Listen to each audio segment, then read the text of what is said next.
的士佬個仔駕駛記錄。好啦，咁今日呢就3月2號啦，咁都2個月之前嘅片啦。跟住呢，一開工呢，就接到張 Uber 單，就喺景豐對出巴士站啦，就去青衣嘅。咁啊，青衣清泰苑即係應該係長發嗰邊嘅。好啦，咁啊兜返去井財街，跟住就行返青山公路啦、新墟段啦，然之後再經屯門市中心就上返呢個屯門公路，就往青衣方向嘅，係啦。咁其實你可以喺青駿嗰度 U turn 嘅，咁啊唔使兜井財街啦。但係呢啲禮拜日嘅朝早冇乜所謂嘅。你話平時返工1至5呢嗰啲繁忙時間，咁就兜返出去又好啲，因為井財街燈呢，有機會好耐，唔知點解。係啦，咁啊都係屯門公路啦。然之後呢，你可以睇一睇前邊啊，左手邊啊，有好多似爛尾樓咁樣樣，即係都證明咗依家市道唔好呢，啲發展商起好咗都唔想賣啊，即係佢唔裝修唔埋尾咁，其實佢又叫起好咗啦。我唔知咪攞咗嗰個叫滿意紙定乜嘢嘢呢，就可以擺喺度就唔使起住嘅。咁其實佢又唔算爛尾，我覺得係啦。Anyway， 跟住呢，依家話咁快呢，就沙倉嗰度上斜啦，過咗小欖屯門公路轉車站。好啦，前邊呢，咪頭先後邊嗰度呢，就過咗一個80嘅快上啦。跟住其實去青衣都好快嘅啫，都係我諗接近2嚿水嘅一個價錢，又唔算話好抵啊。其實又趕時間就搭的士啊出去，其實都好快。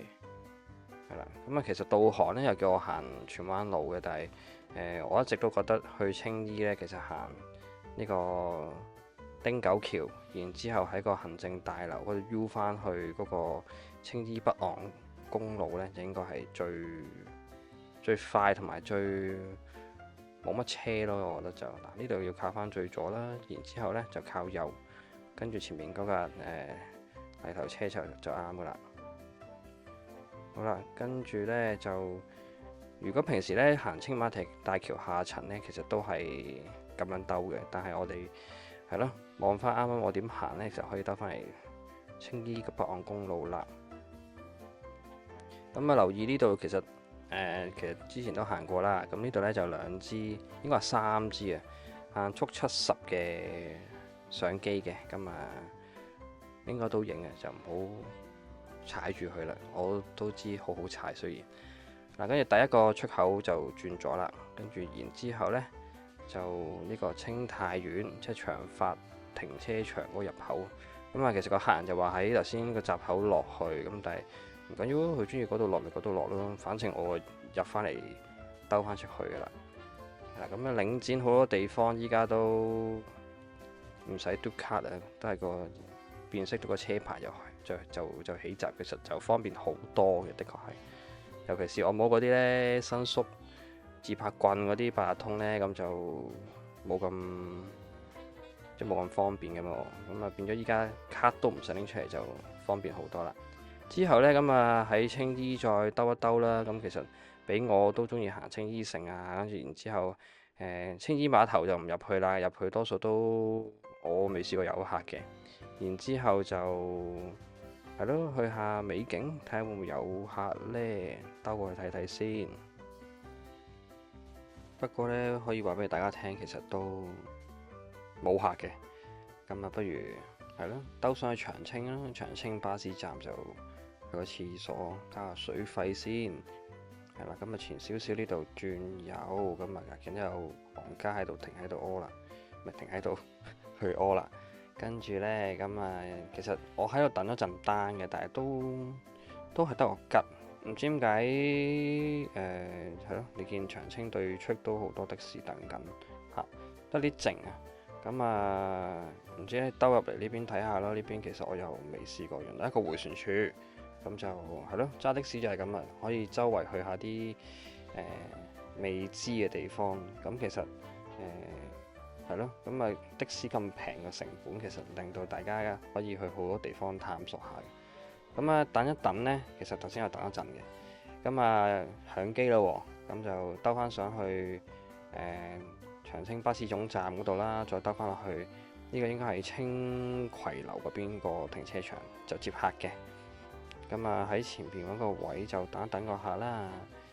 然之後呢，呢個客都等咗一陣間啦。咁喺青葵樓就去荷里活道啊，過一過海係啦。咁就開翻個導航俾大家睇。咁呢，行翻呢個南橋啦，就上3號幹線，然之後應該就西隧就上荷里活道嘅。咁呢啲行程其實就我諗個個都好中意噶啦。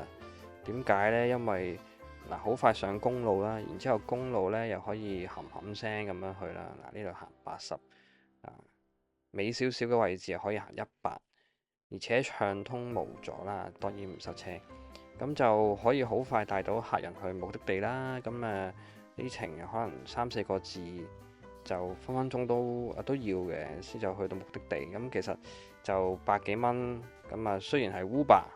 咁但係呢，如果你話其他 app 啊嗰啲，或者 Uber Taxi 佢係用咪錶去計呢，咁你食翻雙程隧道其實都幾和味嘅。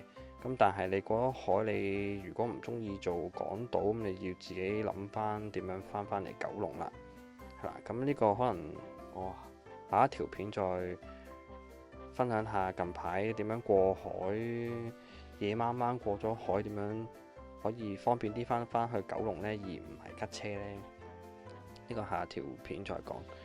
好啦，呢個呢就東邊街北呢，呢度就可以上翻去半山嗰邊嘅。咁啊直行啦，然之後左轉呢個醫院道啊，係啦，呢個贊育醫院嗰邊。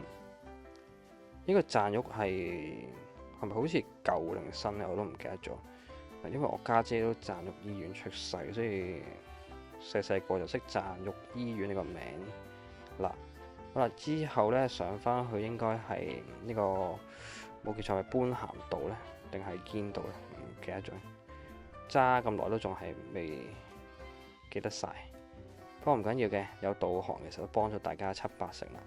好啦，前少少呢，就左轉落鴨巴甸街 Aberdeen Street。然之後呢，呢度雙白線就要停啦。然之後低少少呢，就要左轉翻去呢個歌賦街嘅。咁開頭我以為呢個客人係歌賦街，即係嗱，依家導航你見到垃圾房呢，呢個位停，但係佢話我出翻荷里活道咁啊，冇問題嘅，兜一兜出去。咁落咗下之後呢，就繼續喺半山揾一揾下啦，兜一兜啦。我 expect 有客嘅，但係呢，其實又係冇客嘅喎，我唔知點解，可能太早啦。但係啲遊客都應該會係咯，唔知呢，唔知去晒邊。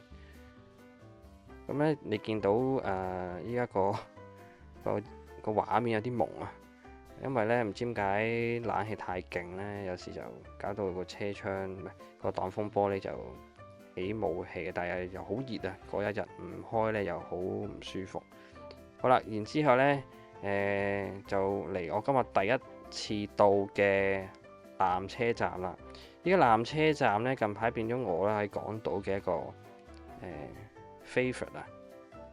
點解咁講？因為基本上一定有客啊，太多遊客去搭纜車啦近排。咁所以呢，我依家成日去咯，因為好易有客。係啦，咁啊嗱，啱啱嗰度呢，亦都係一個我想討論嘅地方，就係喺纜車站，如果想上翻去羅便臣道又好啊，或者去馬己仙峽道都好啦。究竟我可唔可以喺纜車尾嗰度即刻嚟個 U-turn 右轉去上山呢？定係好似頭先我咁要落嗰個梅利酒店嗰度先可以上翻山呢？呢個其實我都一直有疑問嘅。咁所以我次次都選擇兜去梅利酒店，咁應該就一定冇錯啦。係啦，我唔知嗰個右轉嘅箭嘴同 U-turn 嘅意思呢，呢個唔肯定。係啦，咁啊講翻呢張單啦，咁啊頭先就我俾咗我依家呢，我會喺纜車站等咯。但係2個月前嘅我呢，就可能有 Uber 我照去接，咁啊上翻舊山頂道帝景園呢，就其實好近嘅，就去翻德己立街啦。咁啊，但係個客人就問我點解咁行？咁其實老實講，我就跟導航嘅啫。因為你個諗德基納街呢，其實我未聯想得到係咩位置啦。見導航呢就停呢一度嘅，但係其實德基納街喺下邊啊嘛。我唔知乜個導航其實督我喺嗰度，咁啊個客人亦都話唔係嗰度，咁啊唯有去講邊我咪冇問題帶翻去嗰度咯。都係溝通嘅啫。好啦，跟住其實德基納街我等咗陣啦，然之後諗住其實撤退噶啦，點知呢，喺路口呢有個 uncle，其實我估佢應該係看更去翻工嘅，咁佢就梅道佢有指明就喺舊山頂道嗰邊上，咁其實又去翻頭先嘅個位，咁呢，某程度上我都係原路折返咁滯啦，差不多。咁啊，我唔知大家有冇啲咩更加快嘅方法可以上到去，咁啊可以指點下我。我呢就都係跟導航啦，咁啊依家就去返呢個紅棉道上山，然之後就右轉羅便臣道，跟住就唔好上橋，就前少少左轉上舊山頂道，然之後呢去到中間就轉嗱呢個過咗梅道橋底就轉右，咁就兜返上梅道啦。嗱呢條路我都第一次行，然之後呢就溫way嘅，咁啊去到呢度先雙程啦，跟住若干位置又左轉啦，咁啊 uncle教我邊度上邊度落，咁我就係咯，咁啊又打開咗一個新嘅地圖一個板塊，然之後呢，就係咯，沿住梅道繼續直行啦，就應該係去翻呢個Magazine Road 即係馬記先峽道就離開嘅，咁啊再前多少少係啦，已經入翻馬記先峽道啦，跟住就冇理由上山啦，係咪去山頂都有啲距離，咁我就選擇呢落翻山。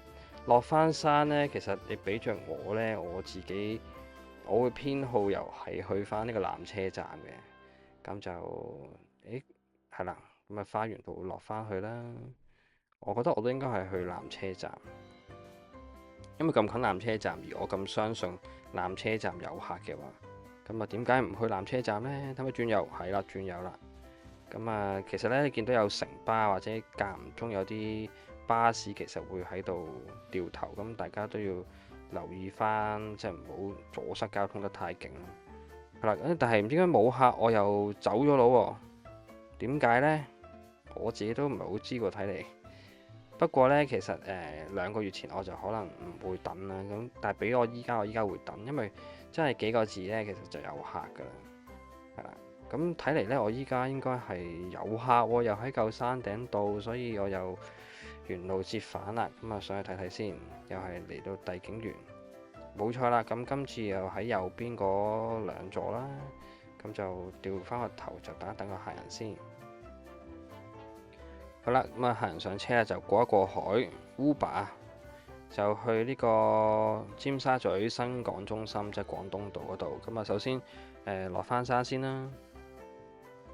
好啦，落山呢，咁其實就轉翻左啦，因為其實我想 U 翻去花園道嗰邊落山嘅，咁所以呢，就我啱啱就左轉就去羅便臣道 U turn 翻去花園道方向落山嘅，係啦。咁其實你話直落都得嘅，嗰個叫咩亞賓尼道啊，就香港公園嗰邊落山其實都我話唔得嘅，但係你話紅隧就的確好似花園道落山，左轉左轉翻出去夏慤道嗰度好似比較方便啲，就好似依家咁行。所以有時 Uber 又唔係話錯得晒，但係係咯，你唔識咪跟 Uber 咯。咁當然有時你識嘅話呢 Uber 真係都服服地係啦。咁 anyway，依家就過紅隧先啦。嗱，咁都十分之暢通嘅，而且個熒幕係依然起霧啊！好啦，過咗海啦，呢個時候呢，你可以選擇 U turn 翻去入紅隧嗰個方向，之後靠咗尖東走，又或者好似我咁樣呢，跟葵涌牌方向呢，入翻柯士甸道嘅。好啦，依家去翻柯士甸道呢，就其實行到尾呢，咁就喺戲劇中心之前就左轉入廣東道，咁就之後行前少少就已經到達目的地㗎啦。經過童軍總會啦，然之後見到粵劇中心可以左轉啦。然之後進入呢個廣東道嘅，然之後再過埋前面條橋，就揾個位置落低客人啦。係啦，跟住之後呢，嚟到尖沙咀咁啊，想去廁所就我得一個地方去嘅啫。就係呢個亞士厘道啊，應該係咪呢？金巴利道應該話金巴利道尿廁，咁就都二話不說啦，唔睇機又唔睇有冇客啦，就去個廁所先。跟住呢度我中意呢，就天文台道左轉入去，然之後就右轉啦。咁要小心少少，都多車因為係啦。咁就要向前邊揾個位置停一停低，好快咁去個廁所啦。喺維多利亞出邊停啦。然之後去完呢，咁就咁啱喺柯士甸路呢個位置呢，就有客人舉手喎，咁就去天璽，咁同客人都傾一陣偈。因為呢一刻我腦袋諗嘅嘢呢，就係，即係你見我都冇唔記得錄影啊個導航，但係其實我因為諗咗好耐天璽，其實我直行上唔上到去呢？定係我一定要兜去佐敦道嗰邊上去圓方先至入到去天璽呢？呢樣嘢我諗咗好耐好耐。其實呢，我就係驚呢個迴旋處呢，呢度一定要直行，轉右上唔到去平台嗰度。咁當然啦，依家叫我行其實就係得啦。咁又係經驗不足嘅我啊，先會產生呢啲問題。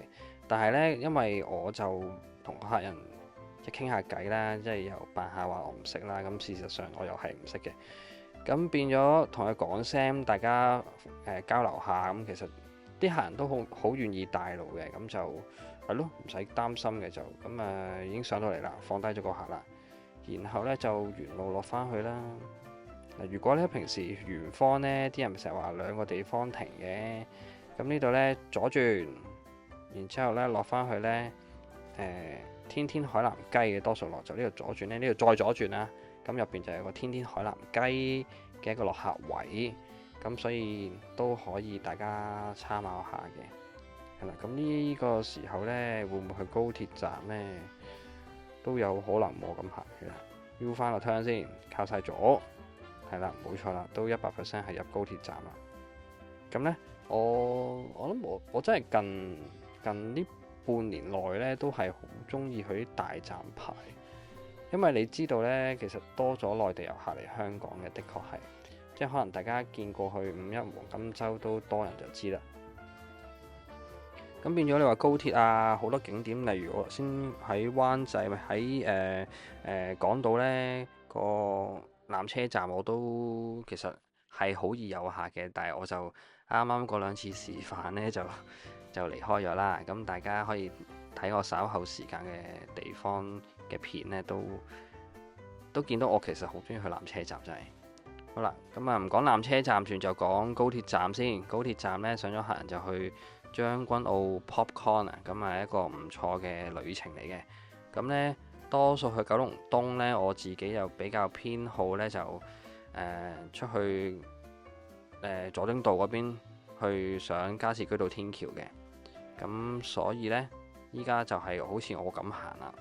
咁加士居道天橋啦，然之後就直去機場隧道啦。機場隧道出翻之後呢，咁上翻觀塘繞道，然之後將軍澳隧道，咁入將軍澳嘅。咁因為都一個順暢嘅行程嚟嘅，其實我覺得就因為見 so far 係佐敦道嗰度會多啲燈位咯，但係其實順燈都好快嘅，大家揸得熟嘅話就咁已經好快就出咗機場隧道啦，上翻觀塘繞道。係啦，咁見到好快，其實真係一條直線咁樣，又冇燈，暢通無阻，又快靚正，客人最中意呢啲噶啦，的士路都中意。係啦，咁就記得靠晒左啦，就往將軍澳隧道方向嘅。好啦，依家直上抽翻右一條線，再去快線，直上到最尾。我唔知有冇分享過，就係啱啱揸的士嗰陣呢，有一張單係去機場去將軍澳嘅。我諗咗好耐，將軍澳隧道仲使唔使收錢呢？咁其實我嗰次係唔小心收咗個客人錢嘅，好似唔知3蚊啊。咁但係因為機場去將軍澳中心定廣場太大啦條數，所以就其實個客人都唔係好覺。咁不過呢，呢個都引起我嘅反思，就係有時都要留意翻一啲隧道嘅收費咯。就好似香港仔隧道，我自己都會次次都諗嘅，收幾錢呢咁樣樣。咁所以呢啲都要大家記清楚咯。就咁啊，好快啦，到咗 Popcorn 啦。咁就喺兜入去就落低個客啦。然之後呢，又係諗去邊個時間啦。即係依家呢，因為我 Uber 嗰度呢就冇剔，即係我唔做85折啊。咁我覺得85折好煩咯。我睇完咪標幾錢，又要再自己去乘完，又要撳翻落去個 app 度。雖然同平時以前做 Hong Kong Taxi 一樣，但係唔知我覺得唔應該係咁蠢咯。即係已經 Uber 個 app 個界面咁好，係啦。咁 anyway 咁，所以就依家 Uber 比較少單嘅我接得。好啦，咁啊兜咗去嗰度咪尚德呢，入邊都冇客。咁就睇下會唔會去康城或者坑口啦。坑口去個廁所又得，因為我都係依家去坑口，應該坑口廁所啦。因為我自己嚟嚟去都係去嗰幾個廁所嘅啫，都係啦。嗱，已經去廁所係啦。我去嚟去都係去呢個即係教堂對出個公園仔嗰個。咁啊，好快去完啦。咁啊，又去接客啦。咁啊，客人今次喺邊呢？好似有啲距離咁樣樣喎。不過唔緊要，最緊要有客。有客呢，其實依家有時揸3-4公里接個客呢，都唔係話一啲咩嘢咁意外嘅嘢，其實就唔意外嘅，係啦。咁啊，呢條路呢，唔記得叫咩名添，寶林北啊定乜嘢？其實間唔中亦都會影快相嘅。頭先如果大家眼你見到左邊都有架警車喺度，所以不能太快啦。好啦，原來呢，我依家係翻嚟啊，即係又去調景嶺嗰邊啦。咁調景嶺呢個直行呢，左邊係啦，應該入呢個維景灣畔嘅。咁就係將軍澳調景嶺呢一邊入口嘅維景灣畔啦。咁佢出翻去尖沙咀呢個柯士甸道嘅嗰間天主教玫瑰堂啊。咁啊，我應該喺柯士甸道嗰邊落噶啦。咁呢，因為維景灣畔我調景嶺入，咁就一定要調景嶺出啦。咁就如果你喺澳景路即係藍田嗰邊出呢，好似就要收錢嘅。咁啊，啲客人都知噶啦。咦嗱，依家行將藍隧道啦，呢一段路呢，對面線呢，其實又係會影快相嘅。咁大家聽多啲電台呢，咁安全駕駛啦。好啦，咁將藍隧道好快就完成咗，然之後兜翻出嚟迴旋處，然之後行呢個呢個叫咩？呢個叫做呢個寮屋區，就突然之間唔記得咗添。就經過麗港城啦，就上翻觀塘繞道，咁就出尖沙咀嘅。咁其實又只不過係我啱啱入即係高鐵站去將軍澳嘅方向，相反翻方向咁樣出翻去嘅啫。我呢度靠左邊呢，咁就再靠左，跟住就要行機場隧道。咁去尖沙咀都係機場隧道噶啦。咁啊，呢度應該係駁到去啟德個主場館嘅應該，但係我又未正式行過啦。有機會就開發下嗰邊啲路都要，因為依家越嚟越多主場館嘅單，因為你有演唱會啊嘛。咁變咗呢，有時可能6-7點有好多單過去。咁啊，依家唔識呢，就有啲卻步咁樣樣。不過都係熟能生巧啦，揸的士呢啲。好啦，差唔多到啦。呢度轉翻去尖沙咀，然之後靠右。呢度咧，我決定呢轉右呢就靠左，即刻停低。其實呢，呢個係一個唔好嘅示範嚟嘅，我應該再前多少少停，就唔使太就晒個客，因為呢後邊呢嗰個車龍好長啊。有啲大車其實轉唔到呢，咁啊變咗響晒安咁樣樣，阻塞交通仲唔係咁好咯。我覺得就前多少少，我覺得個客都唔會太介意嘅。嗱，好啦，咁啊，依家點解我落咗客之後兜過嚟歷史博物館，係咪歷史博物館呢嘅呢邊呢？因為其實頭先本身有客嘅，但係我要 U 翻 turn 個對面線啊嘛，跟住之後個客就取消咗，咁所以係咯。不過唔緊要嘅，我自己 call Uber 時都會取消，所以明嘅明嘅。咁就繼續揾客啦，客人多的是啊，咁啊知道大家等去尋找下就冇問題啦。好啦，咁呢一下呢，我就去咗 K11 廟師，咁就寧願排下呢個站啦。哇，即係今日個片段質素好似麻麻地咁樣樣。好啦，好快呢，咁就上咗個客人啦，咁就去香港大學嘅。咁呢個路程其實我都唔考慮啦，最緊要就係呢一過海呢，就收佢50蚊，咁呢個就係我諗嘅嘢。好啦，呢度就右轉啦，呢個九龍公園徑啦，咁啊擺明就行西隧噶啦。因為頭先如果行紅隧呢，基本上好似兜遠咗咁樣樣，因為佢係去香港大學啊嘛，咁一定係西隧噶啦。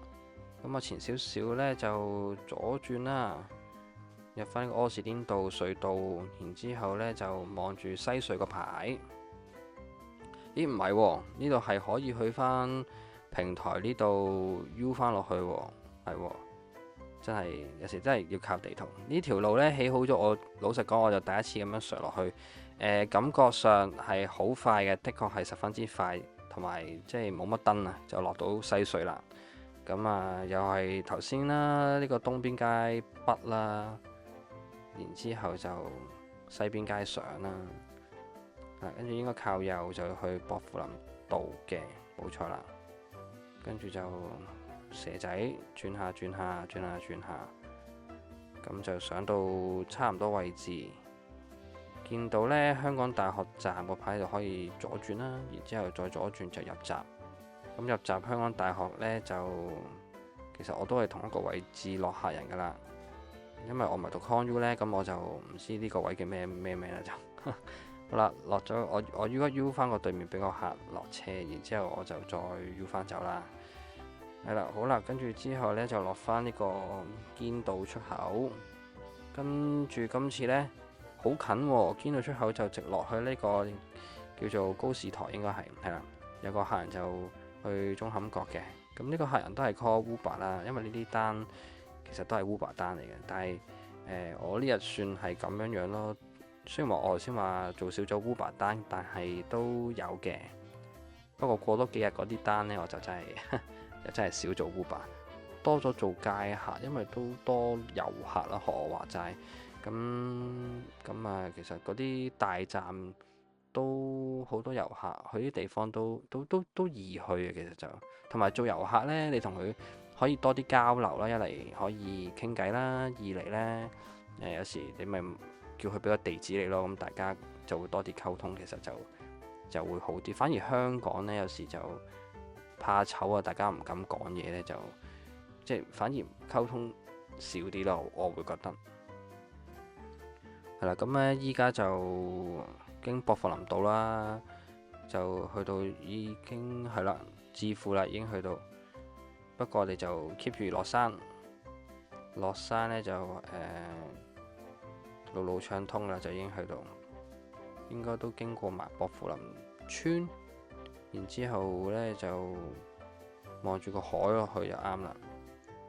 咁其實都多車嘅呢條路，咁啊，但係唔知咩條路咁啱呢，就洗地啊，係啊，就成架車都污糟晒、濕晒，有時都幾乞人憎啊！我都唔知係洗地定洗車，係啦。好，咁呢條路呢，就已經去到呢個灣仔，唔係灣仔，香港仔海旁嗰邊。然之後我要兜翻入少少呢，就即係往赤柱方向壽臣山嗰邊先至可以去到深水灣啊、淺水灣啊，甚至乎赤柱嘅方向。咁呢支其實揸到都幾眼瞓，因為都我覺得中長距離啦，而且呢，去深水灣、淺水灣嗰啲路呢，老實講有時就太過塞車啊，而且9曲13彎呢，就加上塞車呢，就都幾眼瞓，係啦。同埋係咯，你嗰嗰個距離你又冇得行高速公路咁，可能踩住100去呢就會比較悶同埋慢啦。不過唔緊要，有客就接㗎啦。咁有時去舂坎角呢支旗其實我覺得幾得意嘅，因為我第一次車客去舂坎角啦，即係舂坎角你話我去過未呢？搭車經過嘅，即係去赤柱啲巴士，但係你話我車客去就真係第一次啦。而且呢，佢其實去舂坎角嗰個燒烤場，即係其實佢係落到最底嘅，係啦。咁啊好快啦，嚟到淺水灣啦。淺水灣咁就都多人嘅，因為好天啦呢一日。走嗰陣呢，其實陣間大家都會見到就比較塞車，因為都多人走好天啊，變咗多人去沙灘呢，咁就自然一定多人啦。而且亦都有啲人會去燒嘢食，咁啊係啦。咁差唔多呢，過咗淺水灣，依家上緊山啦，就會右轉落舂坎角噶啦。好啦，差唔多到呢度右轉落舂坎角。咁其實呢，銅鑼灣以前燈籠街，依家就怡和街定渣甸街呢，就架小巴都會兜呢個位置嘅，係啦。咁啊，我哋今次就直落啦，直落去到個迴旋處呢度呢，就3點鐘方向落到最底，咁行呢，就喺呢度落車啦。而我呢，就又喺度 U 翻 turn 揾個位就唞一唞，重整旗鼓。然之後呢，就決定都係入赤柱噶啦。依家就咁揸少少路程啦。咁接入赤柱呢，就呢度轉右。然之後呢，就會經過陣間會經過呢個赤柱廣場嗰個巴士站同埋啲小巴站、的士站啦。係啦，咁啊右邊就馬坑村啦。住馬坑村啲人個生活水平都應該啲物價應該高啲嘅，但係就幾舒服咯，又夠寧靜。平日嘅話，係啦，啱啱右邊就經過咗赤柱廣場個巴士站，然之後應該去呢個赤柱村道啊轉右。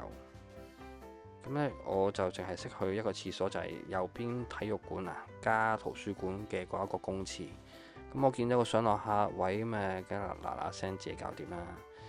跟住出返去赤柱村道呢，咁就有個的士站嘅，咁都等咗一陣間就係啦，就有客啦。咁啊，佢話去聖士提反灣喎，拗晒頭，因為唔熟啦嘛。咁聖士提反書院我就知呢，但係聖士提反灣呢，就真係第一次去。不過唔緊要嘅，客人都好人嘅，都會帶，同埋喺路程當中有時間都可以得返個 Google Map 出嚟嘅。咁客人應該去釣魚啊，所以去到一箱、二箱。嗱，咁啊沿路折返呢，我依家就應該出返去赤柱村道啊，即係頭先啱啱個的士站嗰度睇下等客。嗱，咁啊右邊呢，就聖士提反書院個宿舍啊、運動場咁樣樣。咁我應該10零年前都入過去嘅。係啦，咁啊依家就都未等到我啊，我就有 order 㗎嘛，梗係走啦，去接客啦。啱啱嗰度，我覺得 U-turn 都自己唔係幾啱嘅，所以我依家選擇咗個遠啲嘅位置。係啦，咁啊，其實都係去翻呢啲位置啦。咁今次個客人呢，就喺聖士提反書院個車嗰邊個門口啊，即係入監獄嗰邊嗰條路入去，係啦呢度。跟住呢，就係啦，客人喺度啦。然之後出翻去深水埗飲酒街喎，我十分之開心。雖然即係 Uber 呢個預定價錢嘅 order 呢，就冇呢個兩程隧道，但係唔緊要，夠長啦。但係又學啱啱話齋啦，就呢個鐘數出去就比較多車啦、塞車啦，就比較慢啦。咁其實都揸到都好悶下嘅呢一程就，但係都係貪佢夠長。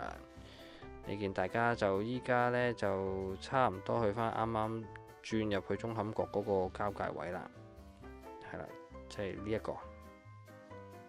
咁呢，唔好見依家路路長通咁啊！你睇一睇地圖就知㗎。前面黃色嗰啲呢，就真係比較多車，等紅燈啊，上客落客啊等等。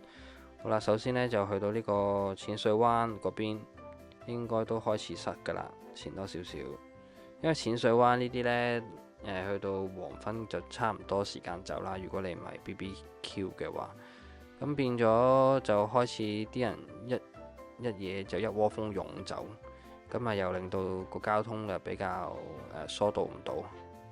嗱，見到車龍啦，開始拉龍，咁就冇辦法。呢個相信都係週末啊、好天啊嘅一個情況，就等於呢東壩、西貢東壩呢，萬宜水庫啲可能本地又好、內地又好嘅旅客都中意去遊山玩水嘅，搞到嗰度水泄不通。咁呢，其實條路都真係好棘嘅，成日都要讓車，好煩嘅。好啦，咁所以呢，講翻呢一程啦，又已經由淺水灣去到深水灣啦。咁其實條龍都一直唔會散噶啦，除非去到黃竹坑嗰邊呢，咁就分道揚鑣嘅啫。你一係去香港仔，一係去鴨脷洲，一係就出翻灣仔咁樣入隧道。咁所以嗰度呢就會散一條龍啦。好啦，經過高爾夫球場同深水灣之後呢，其實都應該好快就散到離開到條車龍噶啦。沿住香島道啦，繼續行啦，繼續行，跟住呢，你會見到左手邊呢有海洋公園嗰間酒店，即係呢一間。咁啊，繼續靠左上車，然之後進入香港仔隧道嘅收費廣場，然之後要靠。如果我哋去灣仔，一定要靠左啦。其他目的地可以靠晒右都得嘅。咁我哋去過海嘛，咪靠右咯。靠右一條暢通無阻嘅路呢，就可以入呢個紅隧噶啦。好啦，雖然有黃有紅啊，見到地圖嗰個塞車程度，但係其實都 OK 嘅。係呢個入隧道口會比較聚埋少少嘅啫。好啦，然之後呢，又係呢個紅磡隧道收費廣場啦。靠晒左往葵涌道方向嗰邊呢，就左轉先。然之後呢，就應該就上加士居道天橋啦，冇錯。進入呢個西九龍走廊啦。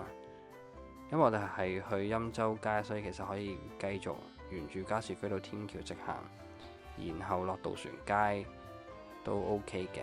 然之後再駁住荔枝角道去到欽州街嗰邊先至右轉都 OK，即係話呢個深水埗警署嗰個十字路口位先右轉都 OK 嘅。嗱，咁啊依家所以就喺大角咀啦、櫻桃街、晏架街嗰邊啦。然之後咧再沿住荔枝角道，咁就其實可以去到欽州街噶啦。不過呢，客人嘅欽州街其實就喺黃金對面，咁所以呢，我都係去到呢啲位置又跟導航行噶啦，擺啱唐太之後右轉啦，欽州街啦，咁欽州街要直行過去就靠晒右嘅。好啦，客人話前多少少呢個位停，咁就停啦。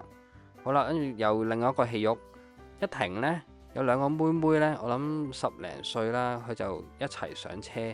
就問我去唔去天水圍，咁啊，梗係去啦，邊度都去啦。欽州街去翻天水圍，我都去反映添啊。咁所以呢，咁但係因為我見係妹妹，所以問佢哋有冇屋企人嗰啲。跟住咁佢話屋企人屋企會接佢啦。咁我相信嘅嗰一刻，跟住咁佢哋又問我呢，因為應該冇 cash，佢哋又問我申唔申支付寶啊等等嗰啲，我乜都有嘅，除咗信用卡之外。咁所以呢，就上咗車啦，然之後上咗車冇耐呢，佢又話司機可唔可以去又一城啊？我哋漏咗少少嘢，咁都可以。咁兩個妹妹仔應該就唔會呃人嘅，咁所以照車去又一城先。又一城呢，就佢哋話去茶木攞翻啲嘢，咁我就揾個的士停到嘅位就停一停啦。咁佢哋的確冇呃我嘅，就好快呢就攞到，然之後就上翻我車啦。咁呢之後就繼續去向呢個天水圍道進發啦，落湖居。咁首先頭先又揾翻個地方 U turn 先啦，然之後一個人揸呢，就可以好暢通無阻咁冚聲去啦。嗱，我大家 reference 左邊嗰個澤安道呢，嗰個考試車場就係我以前即係10幾年前啊考車嘅地方啊。咁啊一啲回憶啊，澤安道、澤安村、白雲。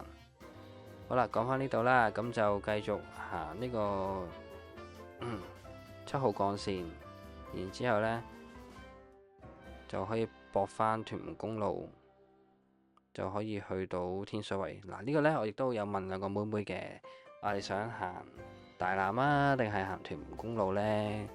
咁其實咁啊慳錢，應該就屯門公路好啲嘅，我相信就。然之後佢哋都同意啦，咁變咗就依家車佢哋兩個就返去呢個天水圍啦。不過都好佩服兩位妹妹呢，即係好明顯仲係讀緊初中嗰啲嘢，竟然可以咁樣搭的士返去，即係亦都開咗我眼界。我自己細個真係未試過一個人搭的士，即係冇阿爸阿媽喺度俾錢，自費喎。咁幾豪氣嘅真係，係啦，出咗個隧道呢，長青隧道應該係長青隧道係啦，就繼續往屯門方向行啦。咁啊，經過呢個汀九橋就記得靠晒左呢，就出呢個屯門公路嘅，係啦。咁其實你話屯門係咪難入嚟或者好遠呢？咁兩睇啦，我自己就都幾喜歡，而且揸車嚟講有啲單都可以可能拉一拉距離咁樣呢，又會易啲去交收得到咯，就係啦。咁啊有屯門公路啦，一個漫長嘅長征啊。咁啊其實屯公都真係幾好揸，因為我由細學咗車牌開始就已經成日揸屯公呢，就真係咯。我對屯公啲相機都好有信心，應慢則慢，有啲地方流動擺位嘅嗰啲嘢更加要小心。好啦，咁係條中線啦，咁啊繼續定住嚟行啦。呢個時候望一望遠處條天橋有冇人影相？咁啊冇嘅。咁呢，其實喺九龍入呢個元朗天水圍呢，其實都好多時充滿住一個疑問，就係個客人其實想行大欖隧道啊，定係屯門公路呢？咁將來呢，大欖隧道收費可能有所下調呢，會多咗人行大欖嘅選擇。咁但係你問我覺得價錢上其實就差不多嘅。咁你話我俾隧道時間上都差唔多，其實。咁我俾隧道賺啦，定係即係我自己落袋呢？你問我梗係自己落袋啦。即係我會支持行屯門公路嘅，尤其是我呢啲即係屯門人呢，就更加會覺得屯門公路其實都唔係大家想象中咁唔方便嘅，係啦，就係咁。所以呢一程更加係啦。阿妹妹去問咗佢哋冇乜所謂，佢哋都唔識啊，變咗咁啊，我就會選擇行屯門公路啦。咁話咁快過埋小康啦，已經上緊去呢個天水圍方向啦，已經咁啊過咗深西西部通道嘅出入口啦，然之後呢，就喺呢個洪水橋嘅出口15號出口啊，就離開嘅公路，咁就入呢個天水圍嘅，咁我哋就會喺天水圍南呢邊呢，就進入天水圍。咁樂湖居其實又唔算太入嘅，喺差館隔離新北江嗰度啫嘛，咁啊都 OK 啲嘅，係啦。咁我哋第一個入口啦，經呢個應該天耀嘅嗰邊呢，就入翻去天水圍，前面有燈啦，然之後就埋個燈口呢度就左轉入樂湖居，即係其實入邊就新北江，其實佢哋都係想喺新北江嗰度停嘅。咁啊，佢指點我啦，兩個妹妹就話喺左邊呢度停，咁就 OK 啦。咁啊，好快就送到佢哋兩個返嚟屋企。然之後呢，天水圍喎，日光日白喎，有冇單嘅呢？我諗咗一陣間，咁所以都係開返呢個高德出行啦，即係同埋 Uber，睇下有冇啲order可以接返出去。即係市區啦，或者荃灣都 OK。但係有時真係估唔到嘅，喺咁上下位置呢，諗住兜入去天水嗰邊啦，天水都可能有的士等啊，有單喎呢個高德出行。咁就即刻撲翻出去接。個客呢就喺西鐵站嗰邊嘅。咁但係呢，天水圍最乞人憎就係太多燈啦，而且每盞燈呢都等好耐，因為普遍呢又要讓輕鐵呢啲公共交通工具去即係集體運輸工具行先，咁啊變咗私家車啊、的士啊呢啲就會等好耐攞個燈位。咁好快我俾我 cut 走晒之後呢，咁我就喺西鐵橋底啦，咁啊西鐵站底啦就去上客啦。咁去落馬洲支線管制站嘅，咁佢哋啲人會中意叫一個落馬洲口岸，即係咧大陸嘅福田。咁啊出邊皇崗呢，嗰個就可能可以叫皇崗啊，或者新田啦。咁其實即係對我嚟講呢，嗰個就叫落馬洲管制站。入邊搭鐵落馬洲支線入去嗰個呢，我會叫落馬洲支線管制站。咁啊一定最清楚啦。咁同埋你或者講大陸嗰個關口咯。你搭鐵過去呢，嗰度就叫福田。如果你坐黃巴士入去新田入去嗰個就叫皇崗。咁同個客人去講清楚就 OK 啲。但係因為呢個客人呢，佢就帶住個仔啊。咁其實原來呢，因為佢個仔一上車就話啊，媽咪，呢個哥哥有3部電話我都咁樣。咁我覺得點解佢咁講呢？原來呢個媽咪都係揸的士嘅。咁佢話揸紅。即係佢問我一間特間幾錢啊？咁我答完佢之後，佢話啊咁貴啊！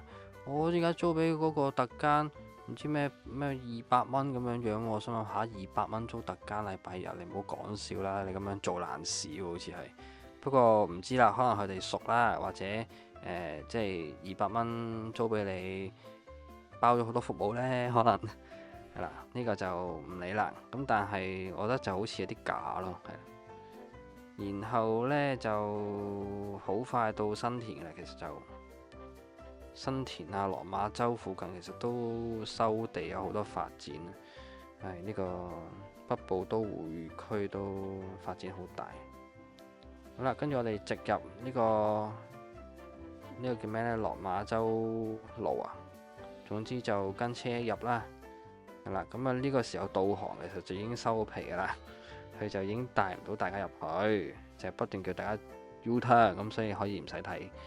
變咗呢，我哋跟前面嘅巴士應該係 B1嚟嘅，咁就一支箭入到去入邊就係噶啦。咁落咗呢個客人之後呢，咁啊佢話呢度可以排嘅，你當又係排1粒鐘多少少就。好彩就出尖沙咀旺角嗰啲大概3嚿水左右啦。咁啊唔好彩去沙田已經叫唔好彩噶啦喎。咁就睇我彩數啦。跟住咁我都佢咁講完，我都想試下嘅。咁但係都有草場嘅，呢度就變咗落咗客先啦。然之後就諗緊排唔排。如果排呢，就可能要排完就唔知去邊度食嘢。咁所以我最尾呢。首先出翻去先啦，出翻去新田嗰啲位置啦。然之後我就選擇咗去上水就食個午餐嘅，係啦，都唔記得係午餐定下午茶添啊。咁就唔緊要，出翻去先。咁啊亦都望下呢，其實點樣去排隊嘅，因為我都未試過排呢個草場。咁啊出翻去觀察下啦。咁啊，出到去差唔多新田嗰度呢，其實啲十字路口紅綠燈呢，其實又整一條龍出嚟。希望呢度快啲擴闊完成啦。咁我就轉左嘅，因為轉左呢，睇到左右其實都有啲車呢，就排入去呢個草場。咁個草場其實又好細啊，唔可以同機場嗰啲相提並論啦。好啦，繼續直行啦，已經去到古洞邊邊啦。出翻去呢個粉嶺公路先，然之後呢，又根據我嘅經驗呢，其實我又會係去上水廣場下邊嗰個巴士總站啦，因為佢黐住個的士站嘅，放低架車嗱嗱聲去個公廁，其實亦都好方便，所以次次我嚟到附近，我都會擺低架車去一去廁所嘅。咁當然呢啲呢，就只限小巴、的士同巴士司機啦，就。因為私家車好似停唔到，係啦，咁啊右轉啦，然之後過埋前面就紅綠燈，就去到呢個巴士總站同埋啲公共交通交匯處啦。咁其實呢，四通八達嘅，去邊度都有嘅。咁就冇想像中咁唔方便啦。係啦，兜一個圈，然之後呢，就去個 toilet 啦，又去。依家錄的呢個位呢，即係呢個斑馬線嘅位前後一兩個車位呢，多咗個小巴喎，變咗個的士站就短咗，所以我自己覺得就都合理嘅，但係又我驚的士同小巴就霸住條 link 唔肯走啊，等等嘅嘢會出現，係啦。好啦，咁依家就真係去食個靚飯啦，上水茶座。咁我都建議，即都推介大家去食嘅，因為啲嘢食都正常啦，而且出邊有得停車，望到架車，咁其實都方便嘅。好啦，食完之後呢，就出返嚟粉嶺公路啦，然之後就去返落馬洲管制站嗰邊排隊嘅。咁啊，大家見到個天，其實個天色都十分之漂亮。雖然有少少過曝啊，咁但係我哋重點唔係喺個天度，係啦。咁我哋去緊前邊個位置去排隊嘅。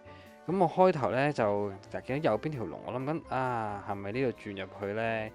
我唔肯定啊。咁啊，但係冇理由停低喺度望啦。咁我就選擇唔知呢度有冇有得兜過去嗰邊呢？咁發現原來係冇啊。咁啊點算啊？咁就烏turn翻出去咯。咁啊，始終第一次啊，而且唔知道呢，如果個草場滿咗，啲人會點樣排隊？好啦，咁依家就示範一次係點樣排隊啦。咁啊，但係又要塞翻出去先，呢啲都幾乞人憎，因為次次出嚟都係塞好耐。好啦，嗱，右邊係草場啦，咁啊左邊係條等車隊啦。咁喺牌樓下邊呢，其實涼亭呢度呢，就可以 U turn 就排隊啦。咁今次呢，就排咗差唔多成個幾鐘啊，就先至入到去落馬洲嗰度上客。咁你見日光日白都排到天黑啦。咁就不過唔緊要嘅，咁啊試下，反正就食飽啦。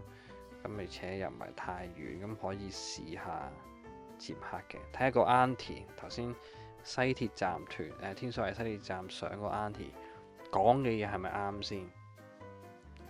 好啦，但係就首先要入返去個關口先。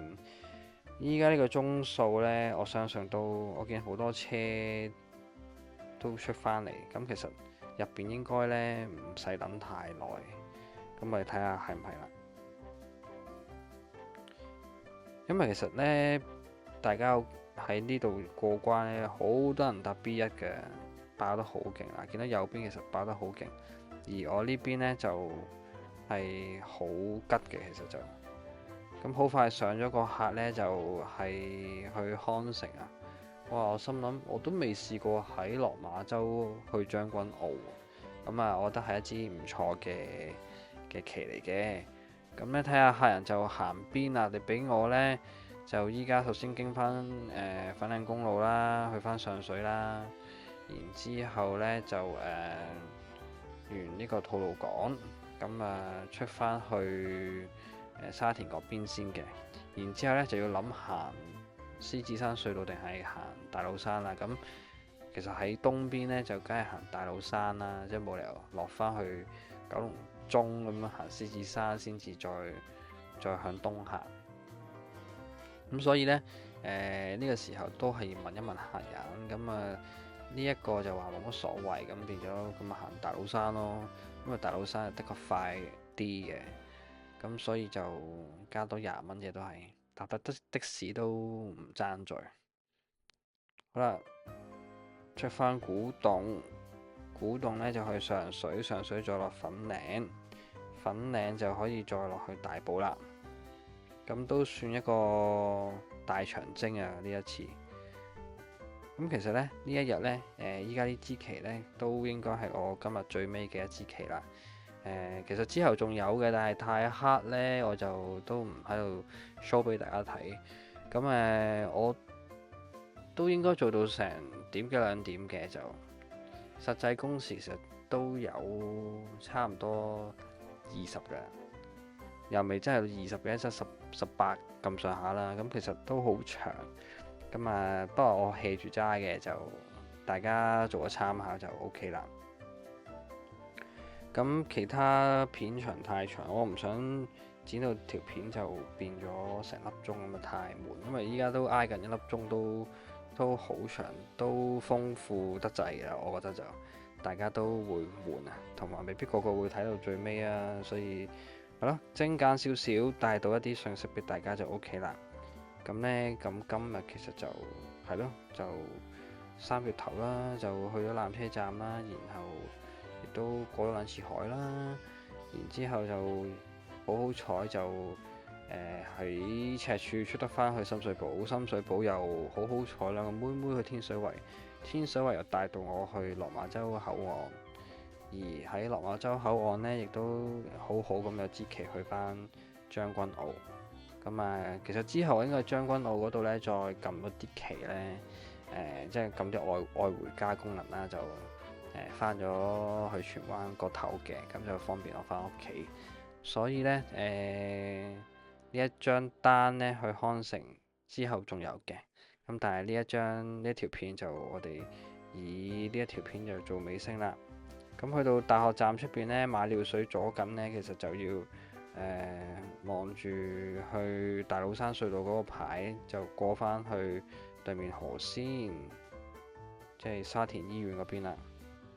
嗱，呢度呢，就係之前即係交通意外，跟住落車傾，然之後後邊啲車收勢不及呢，就令到2個撞車趕數嘅人就即係有心，好似都死咗個，咁就變咗係咯，大家都要小心啲。喺交通公路喺呢個高速公路啦，撞車就真係企埋一邊先講數啦。咁呢，去到呢度其實都要問一問個客人啦。其實想行茶果嶺，然之後將藍隧道，定係行將軍澳隧道呢？咁當然就行茶果嶺，即係行將藍隧道呢，一出就係康城嘅，就比較方便嘅。但係就唔代表行將軍澳隧道有問題喎，因為其實你觀塘繞道駁將軍澳隧道，然之後華寶大道咁去到康城呢，其實亦都好順暢嘅。係啦，咁當然啦，嗱，大家見到我兜咗落嚟麗港城呢，就知行南灣啦，唔係南灣，呢個將藍隧道啦。咁呢，就呢一日個天氣都好似麻麻，見到好大霧啦。一陣間呢，入完隧道出隧道，將藍嗰條大橋，你就會見到將軍澳嘅一個神秘景色，就係霧鎖將軍澳啦。成條橋根本上就唔見咗啊！勁大霧真係當其時肯定冇咁清啊，即係呢個 cam 個 action cam 就影到咁清。